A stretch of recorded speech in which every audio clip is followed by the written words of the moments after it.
Bitcoin has reached escape velocity, which means we have reached the point of no return. Today's guest is Michael Hollomon Jr. We will talk about Bitcoin. We are currently in this weird gradually phase where it feels like we are not progressing. It feels like we are not pushing towards 100k or above 100k. We're even going lower. But there is this suddenly point, the point of no return. The smart money is signaling us that we are actually quite close, maybe even hitting the point of no return. Everything is eventually collapsing in the hardest money on earth, which is Bitcoin. And if you're a true Bitcoiner, you don't care about the short-term volatility. You don't care about the short-term price because you know what Bitcoin truly is. And you will just keep on stacking Bitcoin. Enjoy.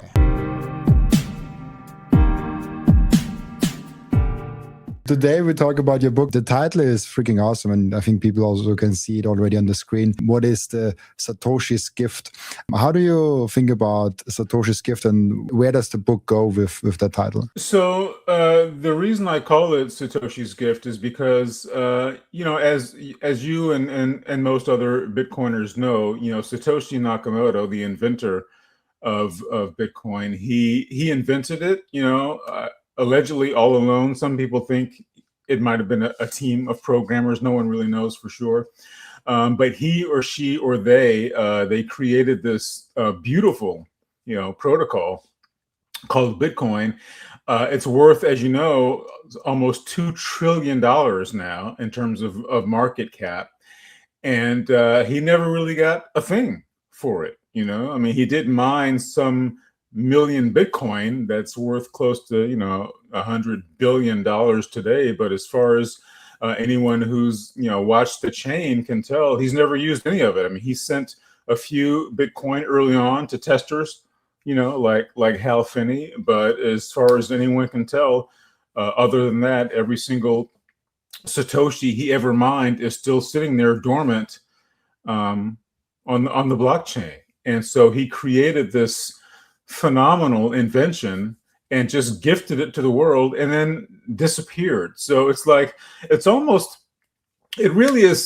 has like religious overtones almost. It's like he created this marvelously valuable artifact and just gifted it to the world and disappeared and never asked for anything. Not money, not fame, not recognition, not thanks, just gifted it to us and disappeared. So when I first decided to write this book, the title was really one of the first things that came to me, because it had always amazed me how he did that.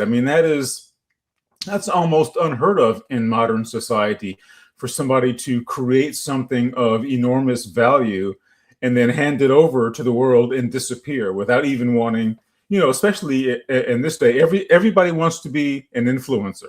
Everybody wants to, have as many followers as possible. And how can I get 1 million followers and be famous and be known and be recognized as somebody of influence? And Satoshi was just the complete opposite of that. Not only does he not want recognition, he doesn't even want anyone to know who he is. He just wants, what he wants is he or she or they, what they want is anonymity, and that's just it's so contrary to, the way we modern humans live our lives these days. So it's almost, it really feels like a story with religious overtones. This guy who just created this wonderful thing and just gifted it to the world, no charge. He could have charged 10 cents a node or something, just gifted the entire protocol to the world and then just, bowed out. So that's always just been fascinating to me. So that's where I started, is with the title of just focusing on the fact that it is a gift. Not only is Bitcoin enormously valuable, to the world, not only economically and financially, but I think over time, as it grows in adoption, that Bitcoin is going to change almost every aspect of humanity in terms of our our time perspective. Bitcoiners are typically familiar with the phrase time preference, and how that if you place more value on the future and less value on the present, that's called having a low time preference. And Bitcoin encourages that, because rather than fiat currency like the US dollar, which is continually losing value and becoming worth less and less and less, Bitcoin, since it's so hard capped at 21 million coins, there will never ever be more than 21 million coins. It really cannot depreciate in value for very much for very long. I mean, it's volatile, as every Bitcoiner knows. The price of Bitcoin, as measured in dollars, is very volatile. It goes up, it goes way, way up, then it goes way, way, way down, and people get shaken out of the market. But what I've come to learn about Bitcoin is that the best way to look at it is in the price of Bitcoin. And one Bitcoin will always be worth one Bitcoin. And to me, whatever the US dollar or euro or whatever fiat exchange rate with Bitcoin, it really doesn't matter. When I first got into Bitcoin, I think like most Bitcoiners, when you first learn about Bitcoin, the first thing you're typically told about Bitcoin is number go up, right? Your friend will come up to, like my friend came up to me in 2017 and said, "Hey, Mike, there's this thing called Bitcoin. When I bought it for $200 a coin. Right now it's $2,000 a coin. You should get in." And I thought, $2,000 a coin for some fake internet money? No way, that's crazy, right?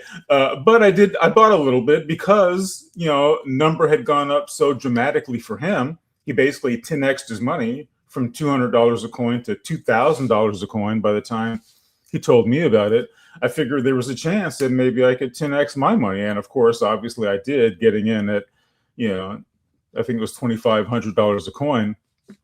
My first purchase. So that's what Bitcoin does over time, and a lot of new Bitcoiners can get nervous because of the volatility, And in fact, especially early on when the price would tank, as it always does. If you're in Bitcoin long enough, that the price goes up and then eventually the price goes down, and so when the price would go down, like most people, I get kind of concerned about that.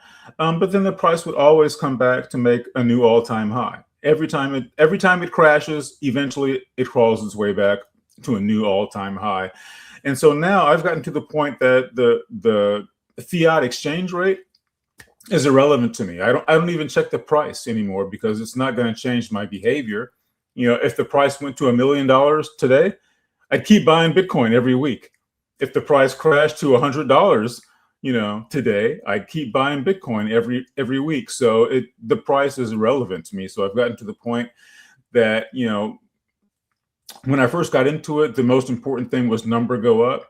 Now I've gotten to the point that the fiat exchange rate price of Bitcoin is actually the single least interesting thing there is to know about Bitcoin. And I like I said, I literally don't even check the price anymore, because it doesn't matter to me.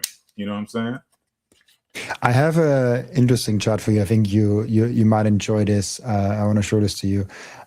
We have here in a chart the Bitcoin yearly lows. How can I bring that up nicely? Yeah, here. Here are the yearly lows for Bitcoin. Let me make that a little bit better here. Yeah, and so what we can see here, and I like that way of looking at data a lot more than the highs, because the highs can always be intimidating. Like it's always, it can be like quite high. There's like some euphoria catching off, and there's like the price just runs.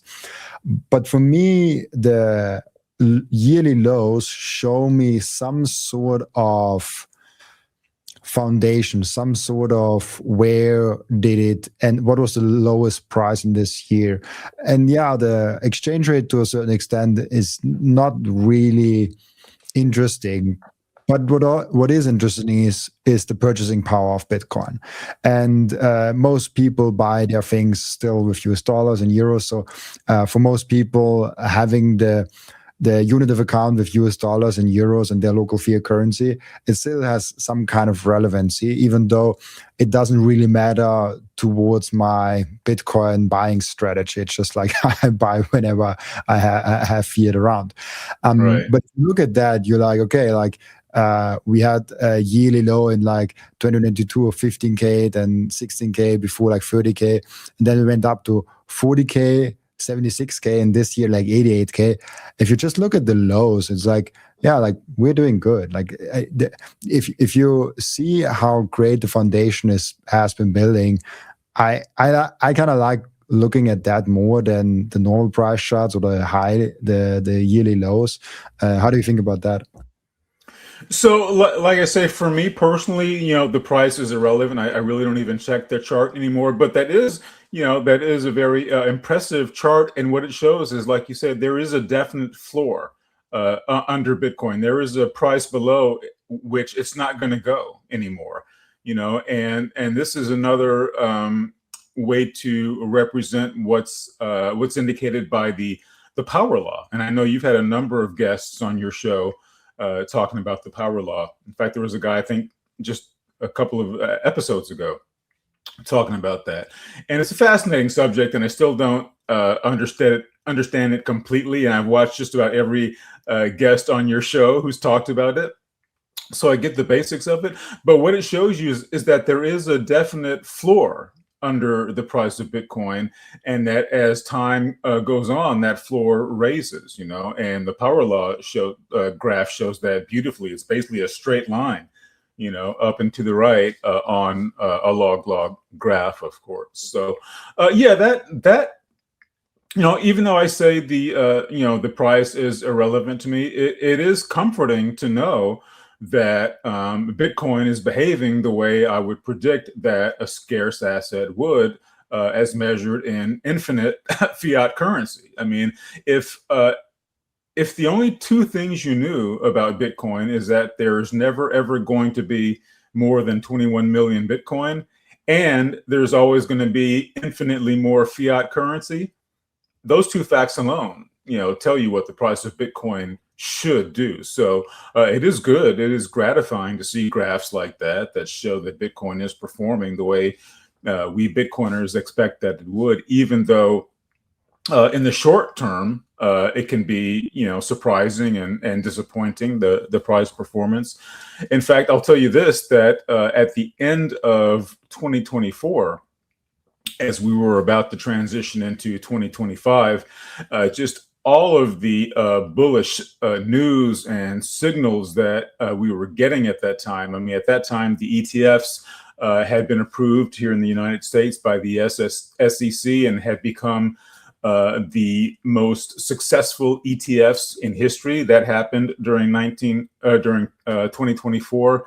And of course, Donald Trump, who ran as the first pro-crypto president of the United States, he's elected in November of 2024, and he's vowing to make the United States the crypto capital of the world, whereas the prior administration was really anti, Bitcoin and anti crypto. So at the end of 2024, there were just so many signs that Bitcoin acceptance and adoption was going to really take off, that if you had told me at the end of 2024 that a year later, the end of 2025, that the price of Bitcoin would be lower in 2025 than it was at the end of 2024, I would have called you crazy.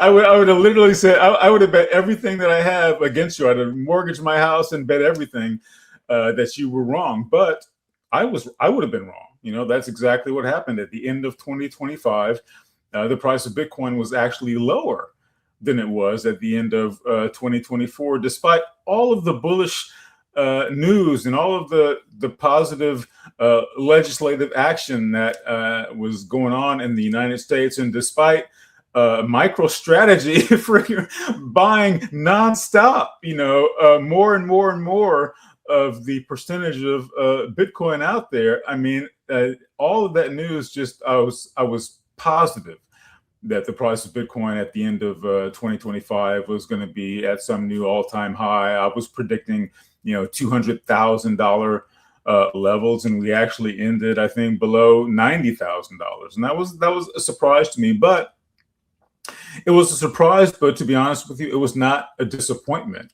because again, I'm to the point now when the price of Bitcoin goes down, I don't feel bad about it, because it just means that I get more Bitcoin for the fiat that I spend for it. And since I buy Bitcoin constantly, I buy Bitcoin every week. Like I said, the price, whether it's up or down, it doesn't matter to me, because I buy the same amount of fiat worth of Bitcoin every week. So if the price of Bitcoin goes up, I get it at a higher price, and I get less of it. But when the price goes down, I get more of it, at a lower price. And that's, to be honest with you, since I don't plan to, I know, unlike you, I know you're actually one of the very few people I've ever met who's actually basically living fully on a Bitcoin standard. You earn in Bitcoin, you pay your obligations in Bitcoin. I'm not to that point. I'm still working every day and earning fiat for a living. And so I'm still saving. And since I'm still saving, I'm saving in Bitcoin. So for me, I don't mind the price being low while I'm still buying it, and that's not a bad thing for me. When the price goes down, like I say, I don't mind, because I get more of it, So that's why I say I don't check the chart, because no matter what the price of Bitcoin is doing, it's not going to change my behavior. If it's $1 million a coin, I'll be living my life exactly the same way I would if it crashed to $100 a coin. I'm just going to keep stacking it, because I know long term, what the price of Bitcoin is going to do as measured in fiat currency. It really has no long-term choice to do anything but appreciate over time. It just can't do anything else. Yeah, and even I have a lot of exceptions still, because I still need a bank account. In Austria, for example, I have a small business, and I'm required to have a bank account. It's funny. You actually need to go to the bank first and create a bank account, and with that, you are creating the business itself. So you need a bank account to open a business in Austria, which is a really weird system. So you it's like living on a Bitcoin standard, yeah. But most payments are still in fiat, and it's like really hard. Like I pay my freelancer, the Pam that also does the thumbnails, in Bitcoin, and so it's like I try to find as many different avenues to spend my Bitcoin and actually use it as money, especially because I also earn in Bitcoin. And the nice thing is, if you earn and spend in Bitcoin, you never have an exchange fee or anything with fiat in there. The moment where it gets expensive and complicated is when you have to exchange it for fiat. For example, if you get fiat and then get it in the Bitcoin system and then spend your Bitcoin, you have the exchange fee, you have to the bookkeeping and all of that. So if you can just keep it in Bitcoin, it's awesome. But it's very hard, even for a very Bitcoin-centric business that I'm only working with Bitcoin companies. Like all of it is kind of Bitcoin-y. But even for example, I get money from YouTube ad revenue. I cannot get this in Bitcoin. I get this in euros. So yeah, and that's actually one of the concerns that I have, because starting this year, I'm actually earning in Bitcoin for the first time, and spending my Bitcoin. I was for a long time, like a lot of Bitcoiners, a hodler, hold on for dear life and never sell your Bitcoin. And obviously, I still believe in accumulating as much Bitcoin as you can, but I no longer believe that you shouldn't sell. Well, no, that's not true. I'll never sell my Bitcoin, because what you do when you're selling Bitcoin is you're trading Bitcoin for dollars. I'll never do that. But I do spend in Bitcoin. Like, for instance, the voice actor who narrated the audio version of my book, my contract with him was initially denominated in fiat. But by the time he finished reading the book, he asked me if I pay him in Bitcoin.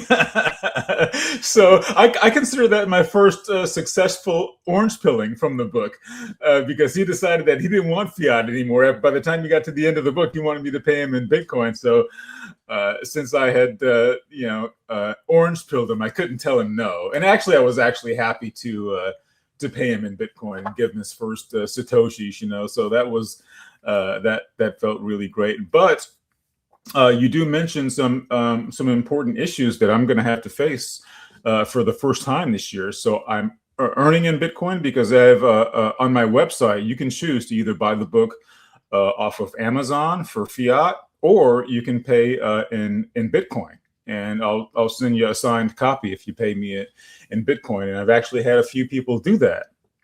So for the first time in my life, not only am I spending Bitcoin, but I'm earning in Bitcoin. And for so many years, I've done my own taxes. But I think this year I'm going to have to hire a tax accountant to try and figure it out, because it's pretty complicated once you start, trying to, memorize, what the exchange rate was when you earned this amount of Bitcoin and what the exchange rate was when you paid this amount of Bitcoin. It's going to be too much for me. So for the first time in a long time, I'm probably not going to be able to do my own taxes, and I'll have to hire an accountant to do that for me. But if that's the price of transitioning the world, transitioning onto a Bitcoin standard, it's a price that I'm happy to pay, because I believe that it's going to happen eventually. I don't think there's really any alternative. That as more and more people realize the benefits of Bitcoin and the benefits of living on a hard money standard, and appreciate all of the many blessings that come with that. Not only a low time preference, but not to have a fear of your money evaporating, due to inflation, to become free of that inflation problem, and to have full sovereignty over your wealth, that was never possible before Bitcoin.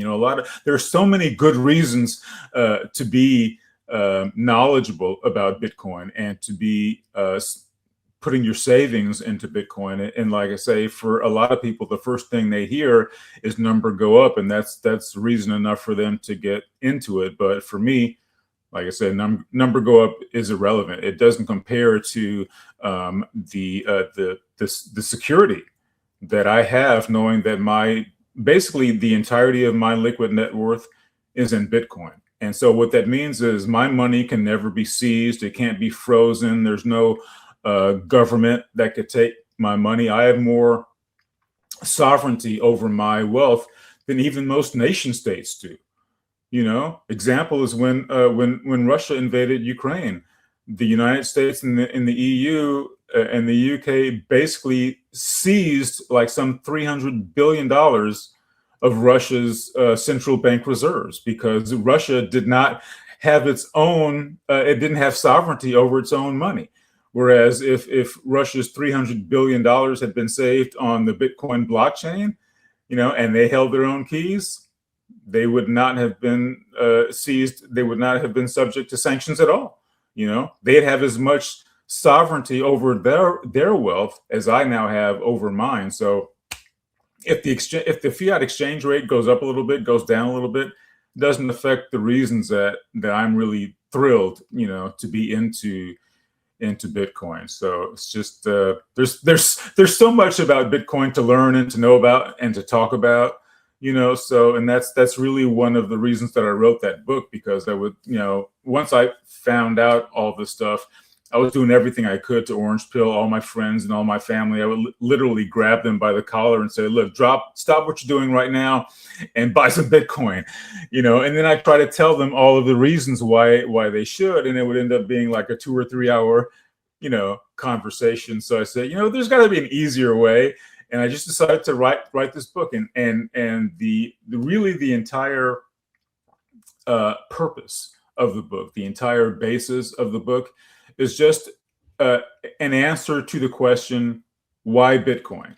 Because no coiners, they don't get it, they don't understand. They don't understand why we Bitcoiners are so rabid about Bitcoin? What motivates us to be so intensely supportive of Bitcoin? And so what I attempted to do with my book is answer that question, because as you know, there are many aspects to it. It's more than just number go up. It's how the structure of Bitcoin differs from the structure of fiat, and how the fiat system is based on debt and ever increasing inflation, and Bitcoin is based on an absolute hard cap, 21 million hard cap limit.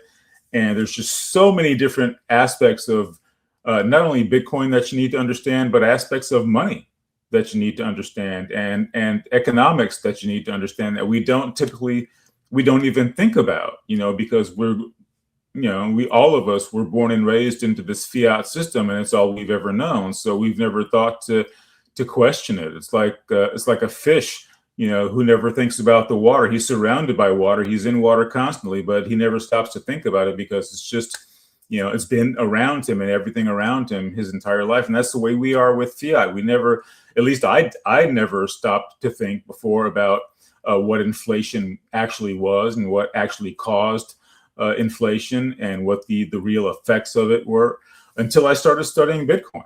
It was Bitcoin that actually taught me about money and taught me about fiat. So, and there's, like I say, there's so many aspects to understanding Bitcoin that I just decided to put it all into a book, and I'm glad that I did that, because now I don't have to have these 2 or 3 hour orange pilling conversations anymore. I just hand them a book and say, read this and get back to me, and then we'll talk.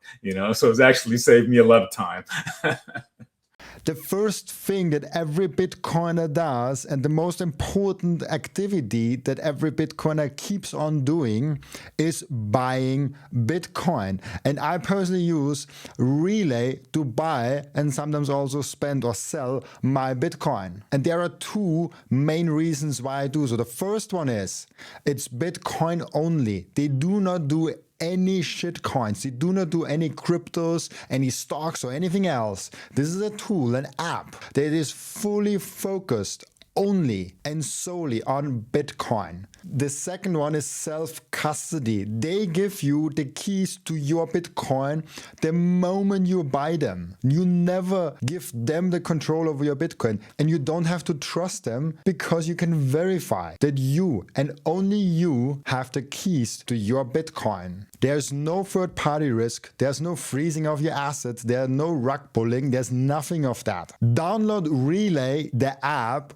on your phone, or go to relay.app on your browser and use code Robin to save fees and get cheaper Bitcoin. I want to tell you about something very special to me. It's called Microseed. If you hold your Bitcoin in self-custody, and you should, you know how critical it is to secure your seed phrase. You should not have them on paper. You should not have them on anything else than titanium. With Microseed, you can engrave your 12 or 24 word seed phrase, the entire seed phrase, onto a 1-inch small washer. Yes, just one washer. All 24 words on that one washer. You can hide that thing everywhere. And even better, you don't need to buy a new kit every time you have to get a new wallet. You can make unlimited backups, because Microseed is not selling the washer. Microseed is selling the device that stamps the washer. So you get the full kit with the device, with the washers, with the hammer, with everything you need to get started today, and you can make with that unlimited amount of backups. Go now to microseed.io. I love that, because when I encounter people that they encounter Bitcoin for the first time and ask the first time questions about it, it's usually questions that can be already answered if you just research with a Bitcoin book, or like some Bitcoin educational material for 1 hour or 2 hours or 3 hours. It's very beginner questions of like, yeah, I know you haven't looked into Bitcoin for like more than 10 minutes. So do that first, and then come back with the the more difficult questions of like, well, what is the implications of Bitcoin? Like, why do we even need it and all of that? Do you actually write also in the book about what are the implications of Satoshi's gifts of Bitcoin on our system, of how it is an active or neutral force into our world? I do. I go into. I really try to in this book answer all of the questions about why Bitcoin, including how Bitcoin compares to money, and how Bitcoin works in essence. I mean, I don't have any computer science background, so I can't go too deeply into the technology behind it, but I do understand in layman's terms how the blockchain works, and I do describe that. And yes, I do discuss the implications of Bitcoin for our current economy, and for where I expect Bitcoin to go into the future. In fact, the subtitle of the book is The Past, Present, and Future of Bitcoin. So I don't claim to be clairvoyant or to have any special ability to predict the future. But what you can do is look at the trends that we've seen in the past, socioeconomic trends that we've seen, and project those trends forward into the future. And I do that, in pretty good detail in the book. And the upshot is that I expect that the adoption of Bitcoin is going to grow, it's going to accelerate, it's going to get wider and faster. There's a chapter in the book called Gradually, Then Suddenly. And that's how Bitcoin adoption is happening. It's been gradual for the first 17 years, but it's picking up. There's companies like MicroStrategy that are now Bitcoin treasury companies. The United States has established its strategic Bitcoin reserve. El Salvador is buying Bitcoin, and there are other nations around the world that are accumulating Bitcoin. So it's been gradual for the first 17 years, but I think we're now at the fulcrum where it's going to become sudden, and the adoption of Bitcoin is going to grow and steadily deepen over the next few years. It's going to go from the fringe to the mainstream, and as that happens, and as more people start to become aware of the advantages of saving your wealth into Bitcoin, there's just going to be more and more Bitcoiners, and there's going to be more and more Bitcoiners like you who live at least partially on the Bitcoin standard, and earn in Bitcoin and spend in Bitcoin. And believe me, if I could find a job, my day job is I'm a lawyer, right? And if I could find a law firm that would pay me in Bitcoin, I'd take that job in a minute, right? The only reason I don't earn in Bitcoin is because I cannot find an employer who's willing to pay me in Bitcoin. But if I could, I'd take that job in a minute. And that's what's going to happen gradually all around the world, is as people realize how much better money Bitcoin is than fiat. They're going to want to do what I want to do. I want to earn what if I had my preferences. What I would do is I would earn in Bitcoin and spend in fiat, right? And I'd get rid of the fiat as fast as possible, and I'd hold on to the Bitcoin as much as possible if I had the choice to do that. And eventually, more and more people are going to feel that way, and there's going to come a tipping point. I can't say when. One of the things I don't do in my book is predict dates. I don't predict dates for $1 million Bitcoin, or I don't predict a date for hyper Bitcoinization. I don't predict the timeline for any of this. But what I do predict is the effect, the long-term effect that Bitcoin is going to have on society, and it's going to be dramatic. It's going to be dramatic in a good way. I think so too, but I have a hard time imagining what this long-term effect is. There's always this do we already see with Bitcoiners that are in Bitcoin now and living on a partial Bitcoin standard now that we're already seeing kind of a little bit how it will work? Or like, what are how do you see the implications, the long-term ones of Bitcoin, the asset on the world? So I think the one of the biggest implications that Bitcoin has for the world is just the crumbling of trust in fiat currencies. People are just going to not trust fiat any longer once they come to understand how, holding fiat is really like a slow form of theft, because the value that you hold in fiat, it reduces, constantly over time.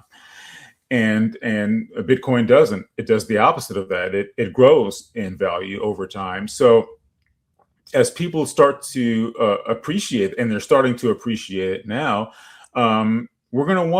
everyone is going to want fiat, and very few people are going to, everyone's going to want Bitcoin, and very few people are going to want fiat. And when that happens, the exchange rate especially the exchange rate of fiat to Bitcoin is going to crash. The fiat is going to become worthless. And I think that's going to happen not only in relation to Bitcoin, but I think the price of fiat is going to crash against everything. Another way to say that is that inflation is going to take off. I don't know that we're going to, especially here in the West, in the United States, I don't know that we'll ever experience hyperinflation, because the dollar has supports that no other fiat currency has. Being the global reserve currency, being the petrodollar that much of the world's oil is traded in. So the U.S. dollar has certain supports that no other fiat currency has. So I don't know that the U.S. dollar will ever experience hyperinflation like happened in Zimbabwe, for instance. I don't know that will ever happen. But inflation is coming. Inflation is here, and inflation is coming, and it's going to get pretty bad before it gets better. I do have some hope that the massive productivity gains we anticipate from things like AI and robotics, that might help to stop the inflation or slow it down, and create some deflationary pressures in the economy. But as compared to Bitcoin, the price of the dollar is going to crash, and the sooner folks get their savings into Bitcoin and out of fiat and fiat-denominated assets, including things like the stock market, because people in equities, they think they're getting good returns on their money, and they are, in nominal terms.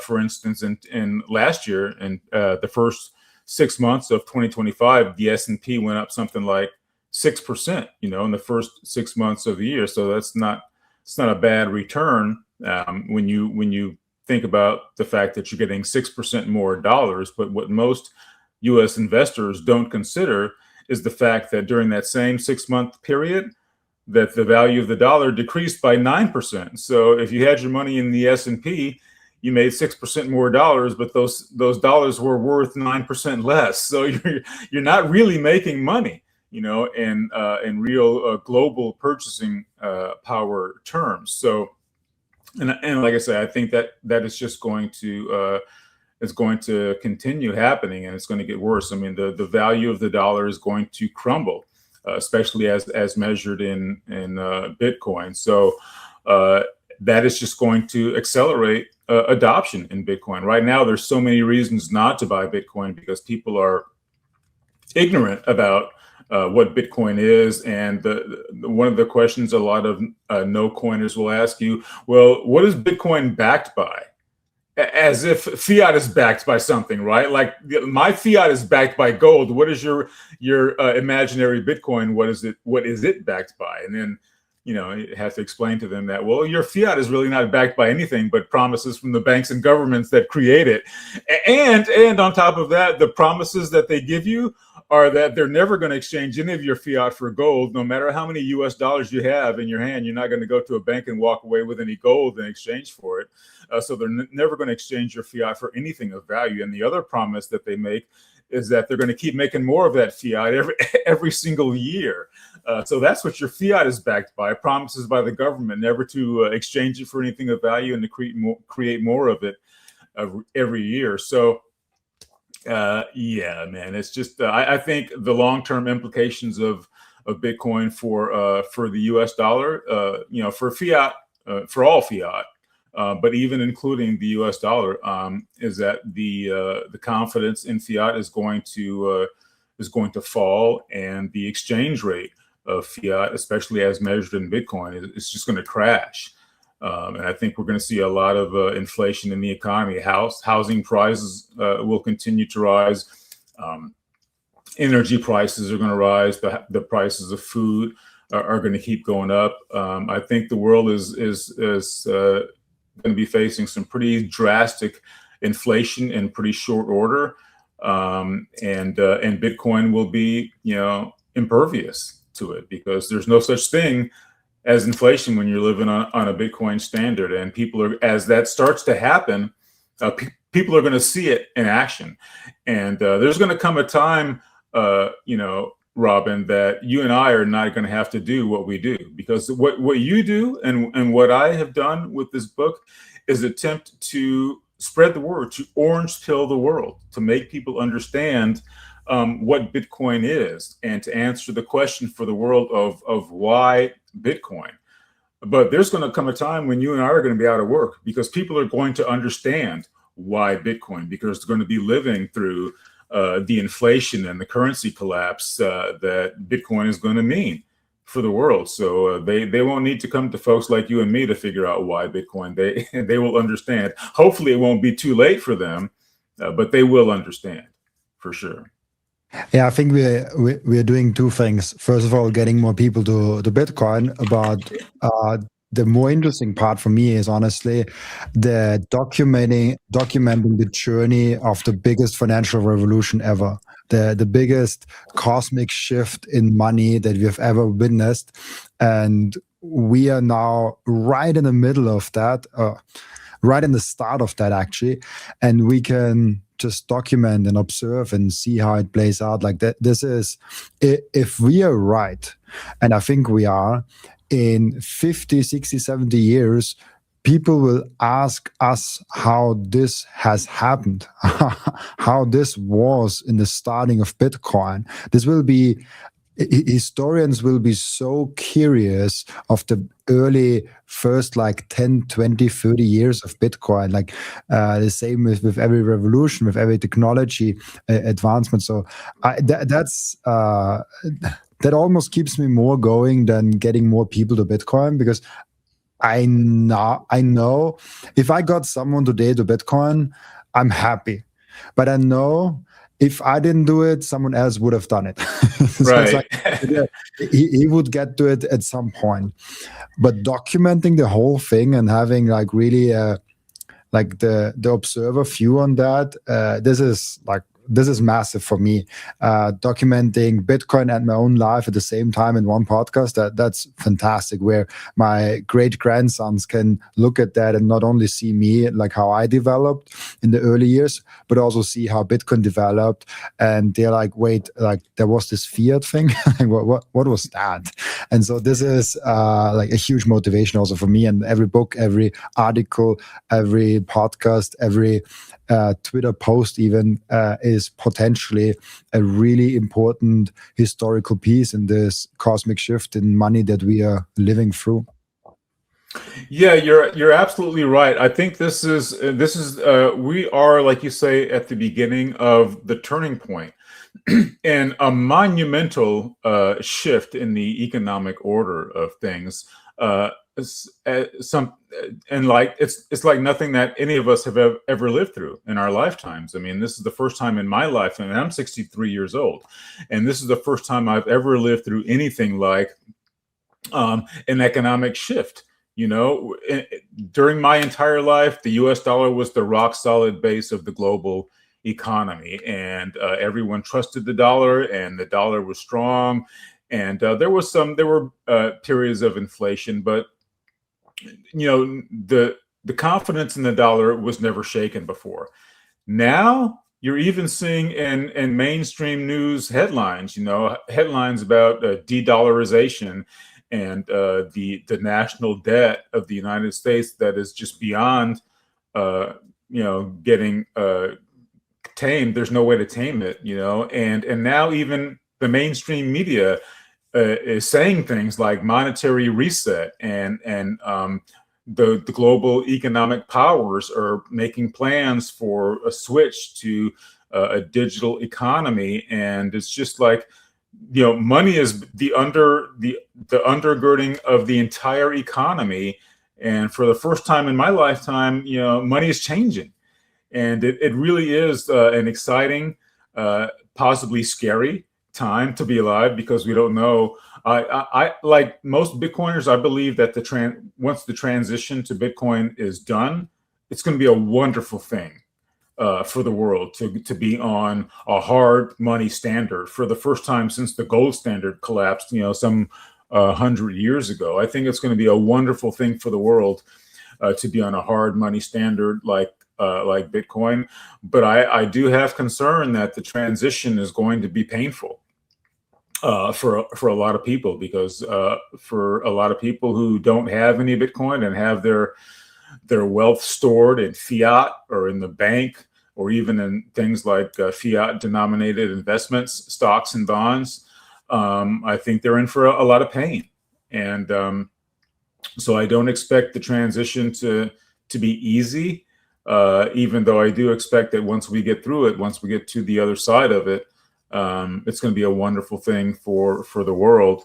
And that transition, we're just at the very beginning of it. I mean, we're just now seeing the very earliest signs of the dollar losing its strength. How the US dollar was the majority of global reserves around the world. I think something like 70%, less than 10 years ago. And now it's like down to something like 50%, the amount of dollars that central banks around the world are holding.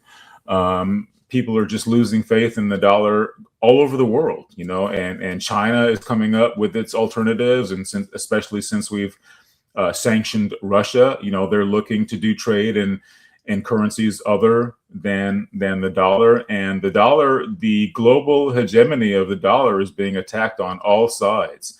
And we're just now seeing the real beginnings of that. And it's going to continue for the next 5, 10, 20, 50, 100 years. And that does not bode well for the dollar. And I fear that it doesn't bode very well for folks who are holding the majority of their wealth in fiat. There are going to be some tough times ahead, I think, for a lot of those folks.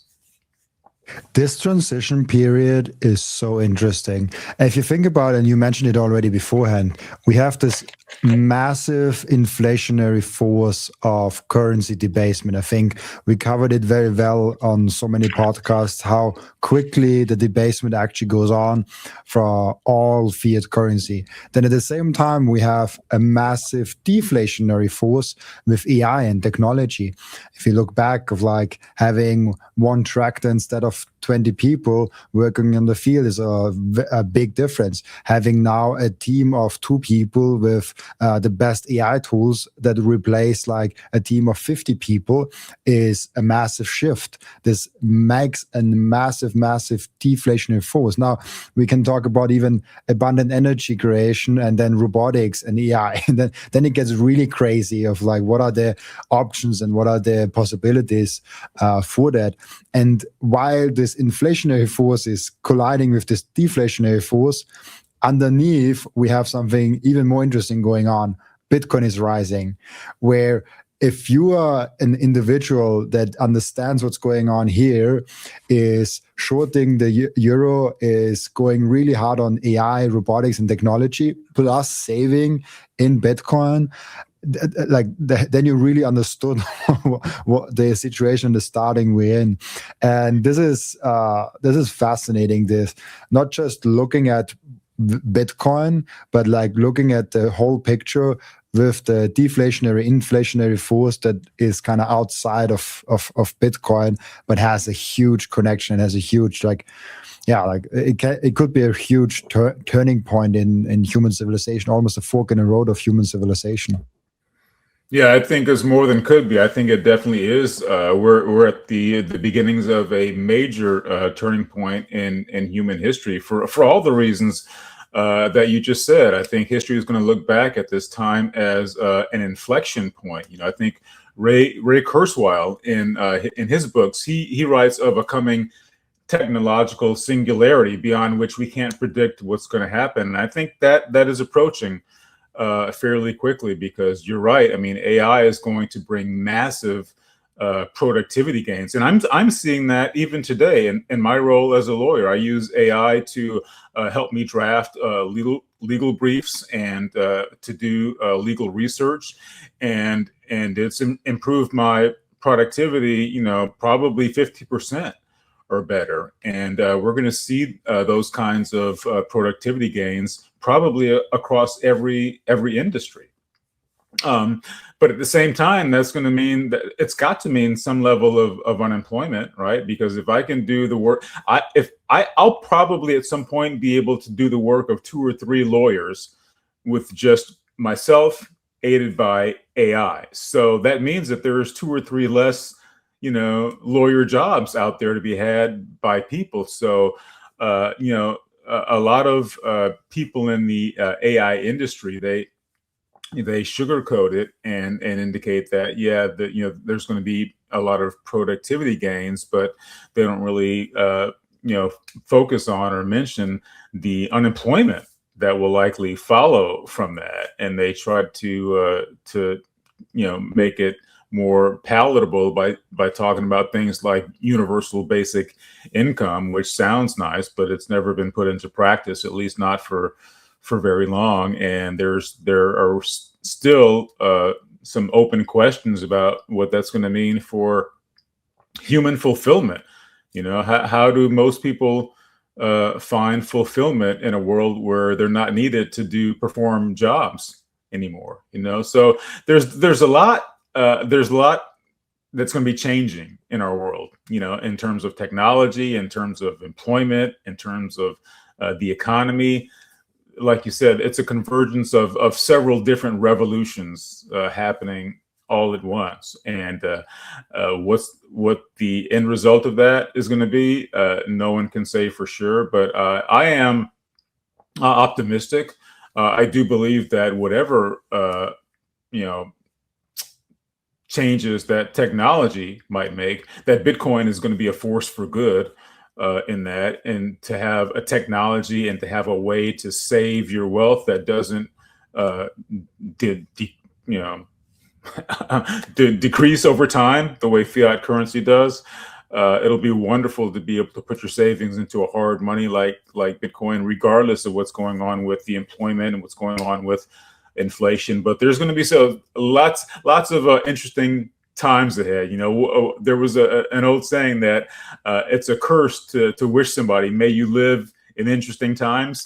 And I think we're living through some very, very interesting times, probably the most interesting times of our lifetime. So let's see. The most important thing for your Bitcoin journey is not buying Bitcoin, but it's how to keep them. And yes, you have maybe the right tools, but how do you actually go ahead and stick it all together so it's the most secure for you personally? Self-custody is a deeply personalized journey, and the Bitcoin way is helping you exactly finding that correct setup for you personally. They are also helping you with securing your own cybersecurity. And if you want to go one step above all that, you can even get a consultation for a Plan B residency. Go to thebitcoinway.com/Robin and you will get a 30-minute free consultation. I finally and officially mine Bitcoin. This is not just something to stack more Satoshis, but it's most importantly also to support the network. Individual miners are the ones that keep the Bitcoin network decentralized. decentralized. And by the way, you get KYC-free Bitcoin. That's why I use simple mining. I get an actual proper Bitcoin miner. They set it up for me. They repair it if it breaks down. And most importantly, they let me choose the pool and even connect my own full node. I'm completely sovereign and I'm completely in control, and I can sign up with Ocean, no account needed. I just give them a Bitcoin address and then there's mining going on. No KYC, nothing. So if you're ready to mine Bitcoin, go to simplemining.io, tell them you come from Robin, and let's mine Bitcoin together. I want to show you something. I was always interested in that because there's so many, like, first of all, I have no clue what the future brings with AI and Bitcoin underneath it and the technology advancement. But the only logical conclusion for me is if we have better and better technology, the work hours per human per year has to drop because we don't need as much work anymore. And so I was curious and asked Google AI, is there actually evidence to that? Is there actually did this already happen over the past years? Because we also had technology advancements in the past hundreds of years where the tractor came along, the internet came along, things got easier. Just even Zoom call, even if you have a call, it reduces work because otherwise we would need to go on a cab. There's a cab driver, fly on a plane. There's the pilot and all of that. Now we can just Zoom to each other and we don't even need to leave the country. And so there's a deflationary force on everything. And so I was just asking, I have no clue how true those statistics are. Just this was literally just me asking the Gemini and Google AI, and they were drawing a chart of the average annual working hours selected in the industrialized nations, whatever this is. And they were saying from 1870, it was in the USA around 3,000 hours. And now in 1950, it was 1,900. And now it's 1,800. So between 1950 to now, it apparently stayed quite stable. But then there's the question of, what happens to human civilization? Because there is this point of what happens to the lawyer that is no longer needed.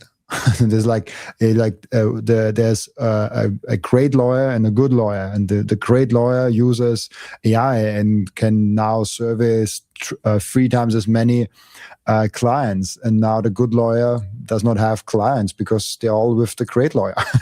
and so this is a real question of how I'm less curious about how we handle it. I'm more curious always how will it play out, because I think we will try to handle it good and in a social way, but I think it's how will it even pan out? What will happen in the world? Is there something? I mean, even Elon Musk now makes advertisement for universal high income. He's talking about this. I think just now in Davos at the World Economic Forum, he again said you will not even know what to ask the robot for because you already have everything. You're okay, robot, do this for me because I already have everything. So it isn't really I don't have an answer for that. It's just a very big curiosity for me. We already see the trend the last 150 years. The work is going down per human per year. Are we just not having the work at some point, or is work represented in a different way? Are we just having a different word or different meaning for word? And then it's if you don't have to work, what is the purpose of human life? That's also a good one. I feel like a lot of people would have a huge mental problem if they all of a sudden no longer needing to work. I think they would have a big crisis in them if the work just disappears. But if someone comes to you and gives you all the money you want and you no longer need to work and the work you cannot even do anymore, you might have a mental problem there. Yeah, you're absolutely right, and it's funny because I'm reading right now the Principles of Economics by Saifuddin Ammous. Everyone is familiar with his book, The Bitcoin Standard, but he's also written the Principles of Economics, which is also a very good book, and I highly recommend it. But it was written a few years ago, and one of the things he discussed in that book is that up till now, uh, improvements in technology did not, contrary to the fears of the Luddites of the world, improvements in technology did not end up having long-term um, negative effects on employment. In fact, as technology has improved, employment has become we've become more employed, and people have there are more employed people around the world, and unemployment has gone down because before the for instance, a cruise ship, right? You could get across the lake with two guys rowing, maybe 5 or 10 people in a boat, but now with the cruise ship you can take thousands of people across the ocean with a fairly small crew, but more people are going back and forth across the ocean. So improvements in technology just lead eventually to more people utilizing products and services, which leads to broader employment. And he discusses that in the book, that technology does not typically have a negative impact on employment, but I think we're reaching a point now where that's going to change because we're going to have so much productivity, and as you point out, there's going to be less need for human works. I don't think there's any job that's going to be safe from AI and robotics, except for maybe something like personal masseuse, massage therapy, things like that you really want to have the human touch. But there's going to be a point where you're not going to need a human lawyer to draft your contract. You can go to Chat GPT and say, look, I want to do business with this guy, and these are the terms, draft us a contract, and Chat GPT will spit it out, and it'll probably be a pretty darn good contract. So this technology revolution, it is definitely going to put a lot of people out of work. And even best case scenario, we do get some sort of universal basic income, or even better, universal high income, so that people who can't find work can still pay their rent and still buy food and don't need to work. That's better than the masses of the population going homeless and hungry. But it does raise questions as to what it's going to mean for human fulfillment. What do you do all day if you don't have to work? Do you just sit at home and play video games all day? I mean, I think there will always be ways to find meaning in work and in life. Like, for instance, in my day job, I'm a lawyer, but my passion job, my passion work is this book that I wrote. So and right now it's certainly not paying me enough to compensate for the time that I took to write it and produce it, but I did it from out of passion. And even if I don't make a dollar out of it, it was an enjoyable project. So people can always find things that they're passionate about, but you have to search that out, because your passions are not always obvious. My passion for Bitcoin came up on me, and I had no choice but to do everything I could to try to spread the word about Bitcoin. But not everyone has a passion like that. And if you live in a world where the world does not need your labor and will provide you with food, shelter, and clothing for free, and you don't have to work to have your needs met, if you don't have something that ignites your passions, you're probably going to die of boredom, I would imagine. I mean, everyone needs something to do, and leisurely activities, and hanging out at the beach and playing video games, all that stuff is fun to a point. But at some point, what we want, I think what we really want, most of us, is to do fulfilling work, to make a difference in our lives, and in the lives of our fellow humans.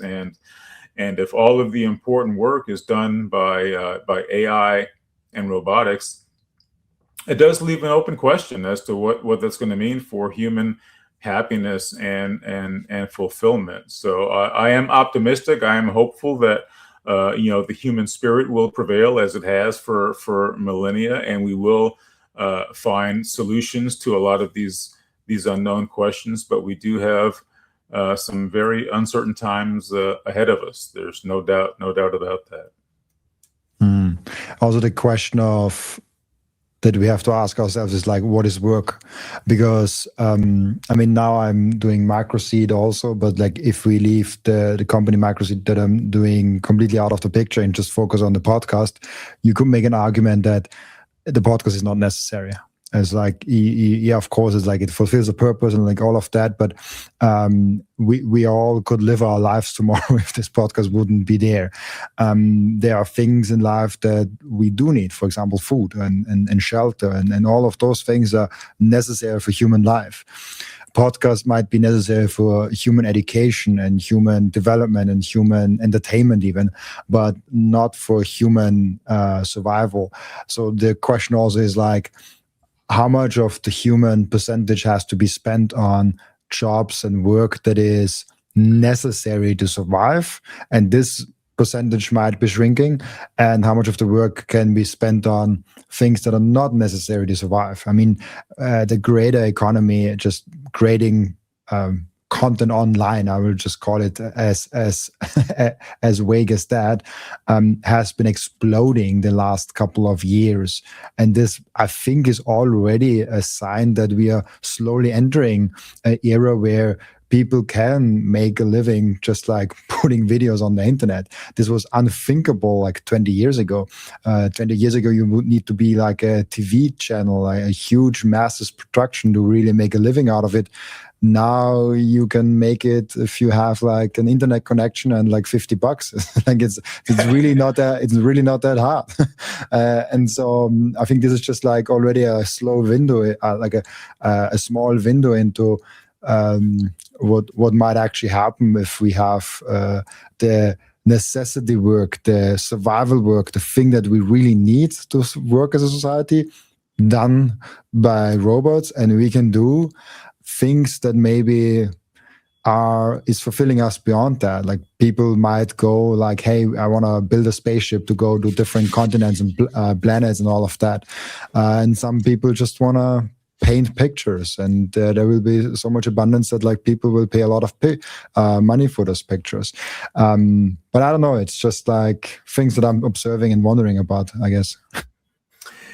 Yeah, well, I do think that there is very likely going to be a creativity explosion, because if humans don't have to work for their daily necessities, it does free us up to pursue our creative endeavors. And, humans are, by nature, we're creative, and so I think you're right. I think that will engender a lot of creativity on behalf of people, and as our tools get more capable, we can express that creativity in ways that would never have been possible before. You now you can go on video and see short films that people have created with AI, no living actors at all. It's all done by AI. So if you have the creativity to prompt your AI in the correct way, you can create all sorts of things, pictures and videos and books and stories and podcasts and all of the things that people like to consume.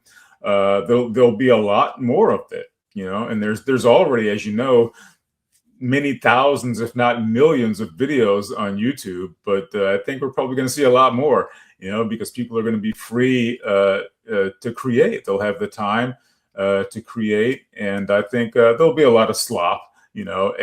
People talk about AI slop, but there's also human slop. So there's going to be, I'm sure there's going to be a lot of that. But there's also going to be some very creative, some works ahead for us. So that'll be nice. And like I say, I am optimistic, and I'm hoping for a good result for humanity. And like I say, no matter what happens with robotics and AI, it will be a good thing for the world that Bitcoin is in it, because there's so much uncertainty headed our way in terms of employment and human fulfillment, and what technology is ultimately going to mean for us. But in that uncertain world, Bitcoin is a rock solid foundation of certainty. There are certain things that we can be certain about Bitcoin that are not going to change, no matter what the technology world looks like. No matter what robotics, how far robots are advanced, or how advanced AI gets, it's not going to change the rock solid foundation of Bitcoin. It's not going to change the 21 million coin hard cap. And while I do believe that there will be agentic AIs who will be operating out in the economy and buying and spending and trading in Bitcoin and maybe other cryptocurrencies as well. But they will not be able to change Bitcoin. So they might use Bitcoin, but they won't be able to change Bitcoin. So especially in light of all of the uncertainty that's ahead for us because of technology, what a wonderful thing for us to be able to have Bitcoin to hold on to that is not going to change, and that is, it's really like an oasis of certainty in a very uncertain world. So I can't predict what's going to happen for humanity, or what long-term effects our advances in technology are going to have. I mean, even some of the people who are behind AI and are building AI, even some of them are starting to express concerns about AI getting out of hand and getting out of control, and that there may be no way for us to keep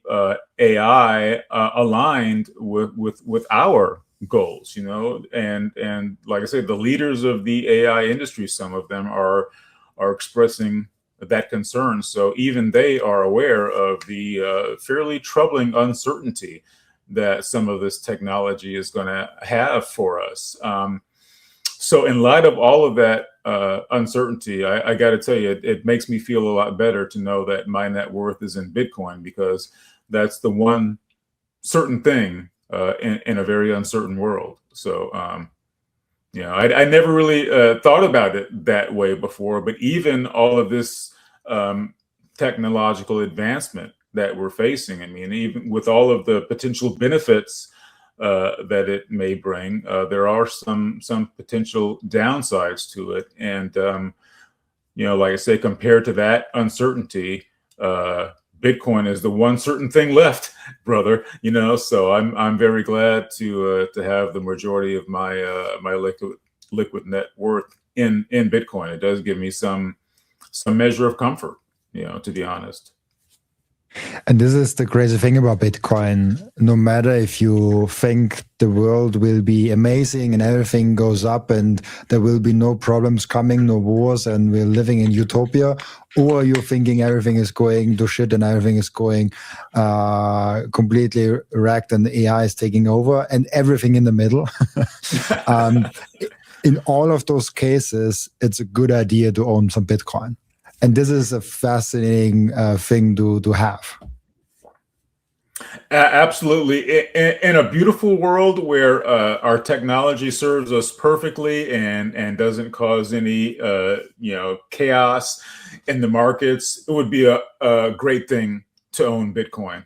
But as you say, if the world goes to hell in a handbasket, right? If the robots take over, or the AI takes over, or we end up in World War III, or the entire global economy crashes and burns, it'll still be a very good thing to hold Bitcoin. So no matter what the future holds outside of Bitcoin, whether it's good or bad, it'll still be a very, very good thing to hold Bitcoin. And I'll be holding Bitcoin for the rest of my life. That's my plan. How about you?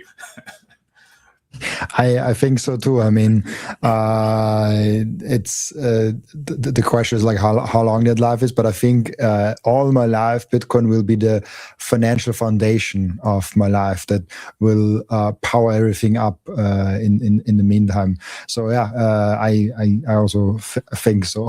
No matter how long this life might last. I just want to bring this because I mentioned it before. The greater economy. The numbers are way more shocking than I thought they actually are. We had the last 10 years, the greater economy apparently grew from 1.7 billion US dollars to now 310 billion US dollars. Wow. That's an industry that has been growing by 300x in 10 years. That's crazy. I wasn't aware that it's that big. I mean, it kind of does make sense now with like, I don't know, you probably know Mr. Beast, the biggest YouTuber.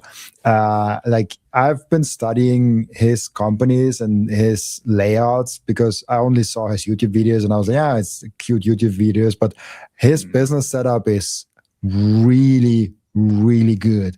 Like I was surprised how strong the setup is, and it's like, I just wanted to bring this in because I think it's very interesting, this great economy, and we mentioned it before how fast this thing is growing actually.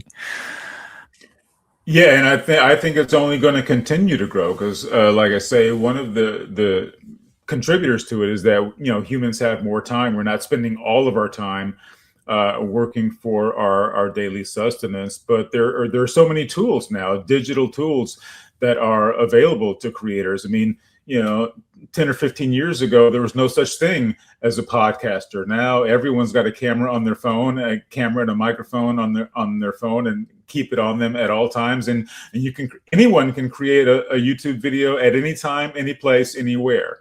Not with the quality that you do with your show.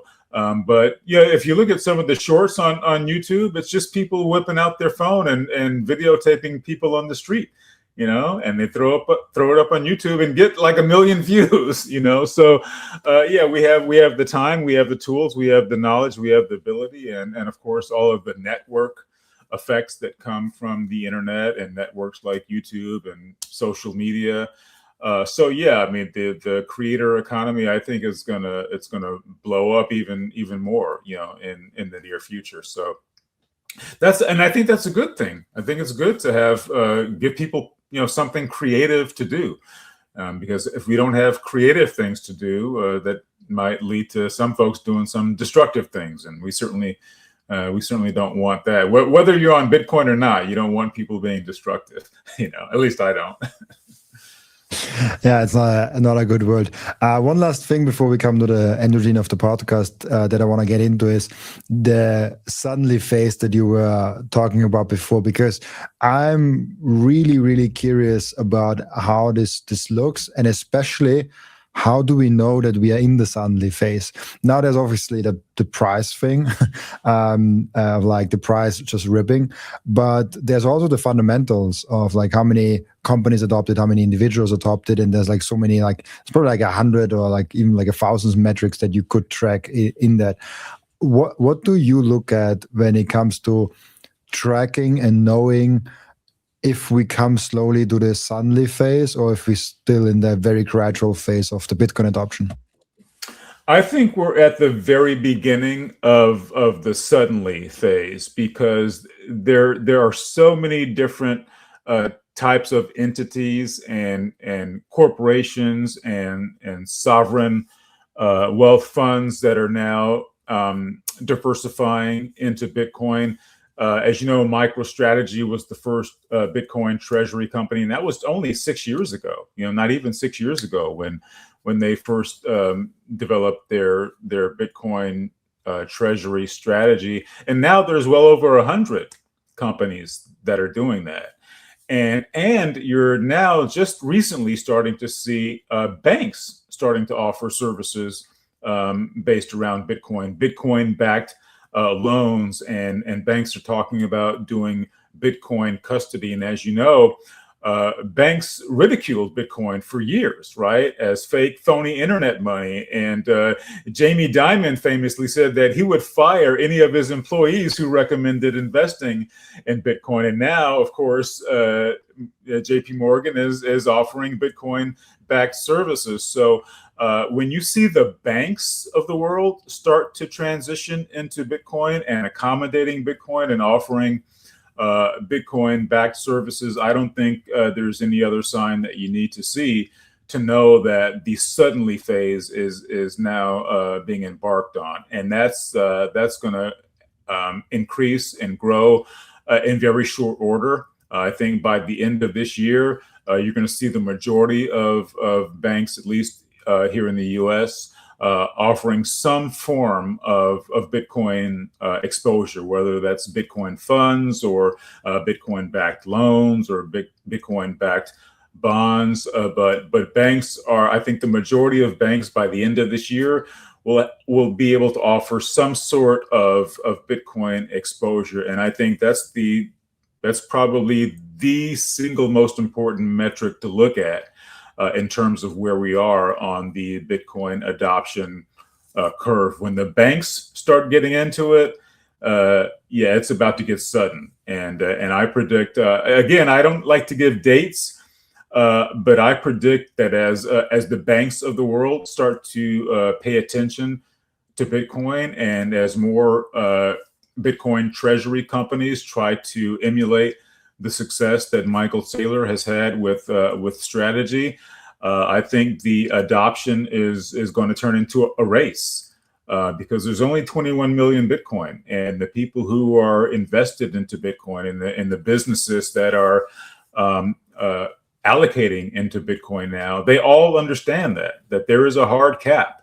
And once it's gone, it's gone. So I think in fairly short order, I'm not going to say this year, next year, or the year after, but I think in fairly short order, it was certainly within the next, I can't say certainly, but in my view, probably within the next 5 years, we're going to actually see the supply shock that some people have been talking about, where the supply of Bitcoin begins to run out and the demand increases, and the fiat price of Bitcoin is going to go parabolic. Again, I don't know when that's going to happen, but I do believe strongly that it is going to happen, and I do believe strongly that it's going to happen fairly soon. I mean, the amount of fiat available to allocate into Bitcoin and the demand for Bitcoin is really, an unstoppable force. And as you know, Bitcoin is an immovable object. And when those two things come together, there's going to be fireworks. And I think the volatility is going to go through the roof of the price of Bitcoin in a good way. So that's one of the reasons that I felt so strongly, so urgently to spread the word about Bitcoin by writing this book, because I don't think it'll ever be too late to buy Bitcoin. If as long as there's fiat, and if you have fiat, and if you earn fiat, it'll never be too late to convert that fiat into Bitcoin. But once the value, the price of fiat crashes, and the fiat denominated price of Bitcoin goes parabolic, I mean, it's going to leave a lot of folks behind. So I think, even though I think it's never too late to get into Bitcoin, it's the sooner the better, So I just have a burning passion and a burning desire to do what I can to spread the word to as many people as possible, and to get folks to pay attention to Bitcoin, because it's not hard to understand. It's not hard to grasp the value proposition of Bitcoin if you just spend the time to learn it.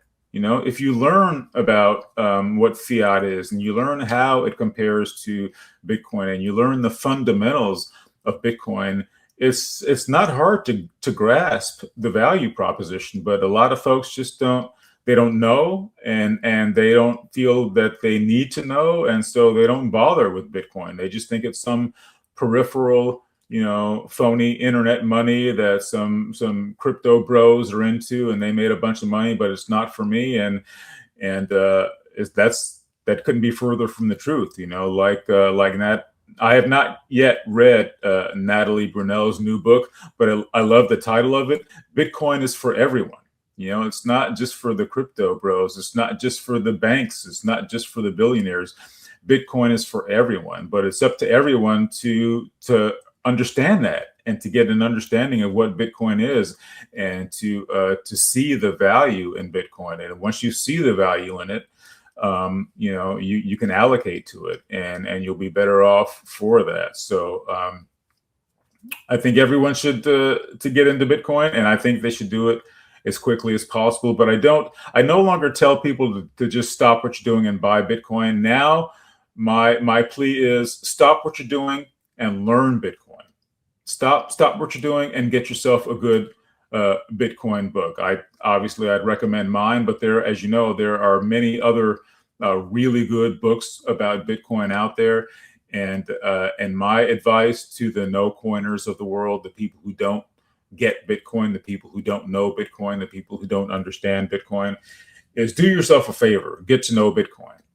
Read about it, learn about it, and you'll see, the value that it has and the potential lifesaver it can be. If the economy goes where we think it's going to go, you're going to need something to anchor your savings and your wealth too. And I think that something should definitely be Bitcoin. I'm 100% into Bitcoin. I've liquidated all of my other assets, all of my other investments, stocks, bonds. I had some income real estate. I've liquidated it all and put it into Bitcoin, because that's how confident I am and how much conviction I have about Bitcoin. So I no longer advocate that people do that before they get the conviction. So what I advocate for is learn Bitcoin and get the conviction, and then allocate according to your conviction, because what you don't want to do is allocate too much of your wealth into Bitcoin, and then when the price of Bitcoin tanks, as it always does,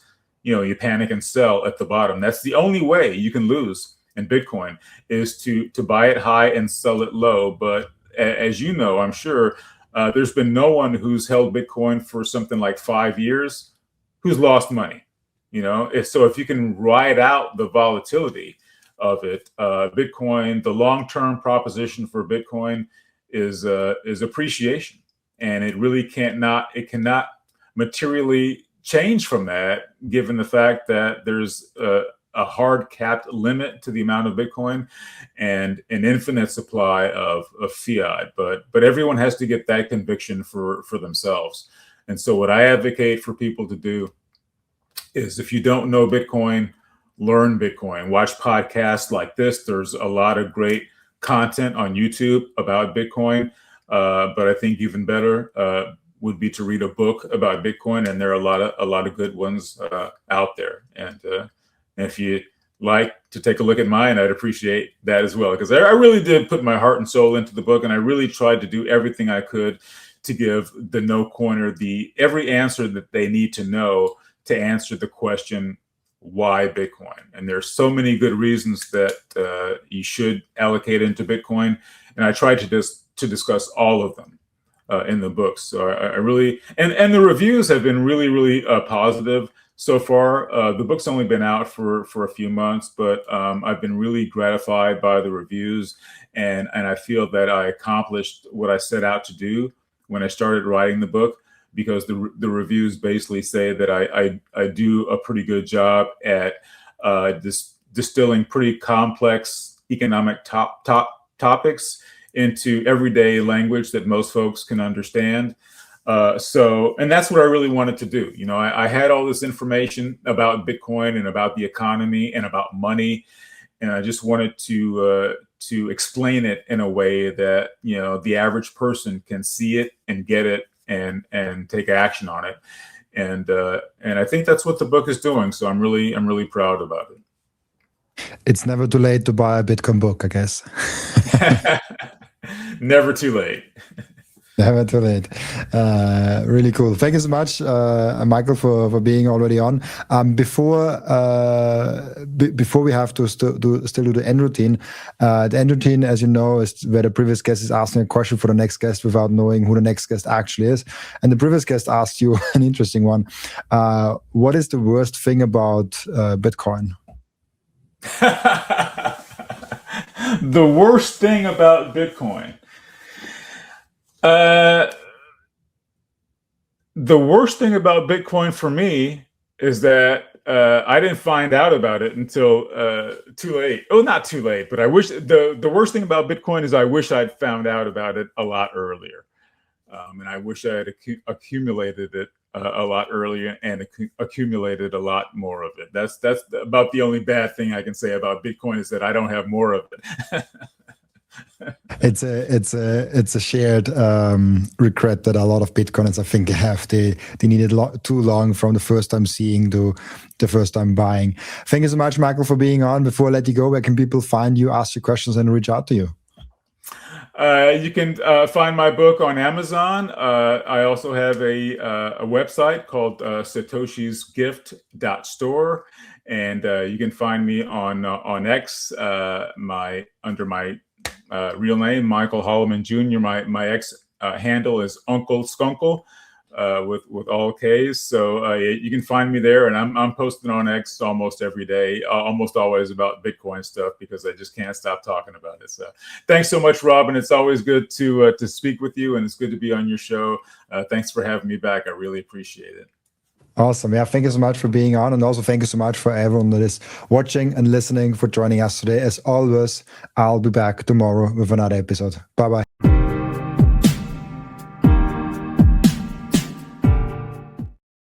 This content is for educational and entertainment purposes only and does not constitute financial advice.